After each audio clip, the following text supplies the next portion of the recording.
Alright, so I'm here to talk a little bit about general buildup of a canoe and also how to portage a canoe and get it up on your shoulders.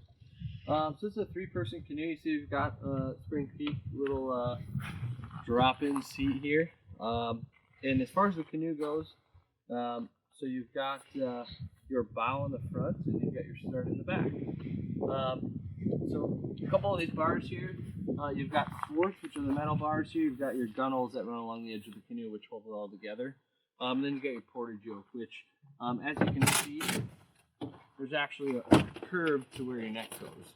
So you're always portaging the canoe forwards. Now, portaging is kind of a foreign thing if you're not used to it. It's a little odd throwing something up over your head. So a couple things I like to teach people and talk about. What you want to do is actually grab the canoe as just like the pack, as if it's going to be on your head. And I'm actually just holding it out on my legs here.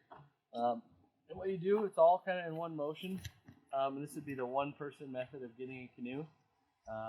You just pop it up and let it drop on your shoulders. So let's do it on 3. 1, 2, 3. Just like that.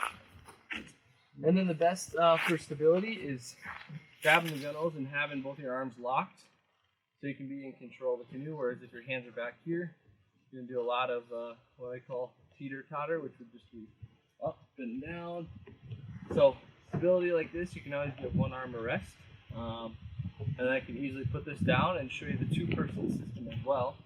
So same thing, I'm going to go up, down onto the legs. And with the Kevlar canoe, general Kevlar carrot on land, it should always be upside down. So what I would do, go something like that, set it down there. And we could do, I can lift the front up and show a little bit of a 2-person system. So all you would do for that, which is much easier if you're not used to it at all, would just be pick the front up with both hands here, just like that. And the person who would be foraging would just walk on under, you just set it down. Same thing, you know, the person who puts the canoe up would walk ahead on the portage. And when you're putting it down, you slowly lean back, have the person grab it, and you walk out. And that's all it takes.